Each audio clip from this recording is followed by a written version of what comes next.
పేరు గోపాల్, తెలంగాణ వ్యవసాయ కార్మిక సంఘం నారాయణపేట జిల్లా కార్యదర్శి. నారాయణపేట జిల్లాలో ఉన్నటువంటి భూ సమస్యలను పరిష్కారం చేయాలని చెప్పి రేపు బుధవారం రోజు 26వ తారీఖు నారాయణపేట జిల్లా కేంద్రంలో కోలేపల్లి ఫంక్షన్ హాల్లో భూ సదస్సు ఉంది.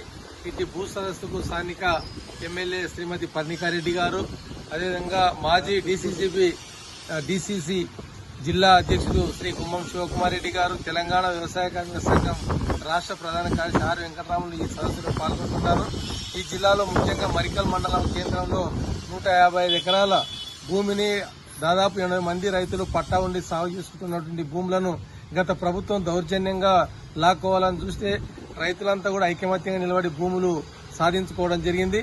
అట్టి భూముల కొత్త పాస్ పుస్తకాలు ఇవ్వాలని చెప్పి, అదేవిధంగా దామరిద్ద మండలం కంసాన్పల్లి గ్రామంలో 1024 ఎకరాల భూమి తరతరాలుగా చేసుకున్నటువంటి భూమికి పట్టా పాస్బుక్లు ఇవ్వలేదు.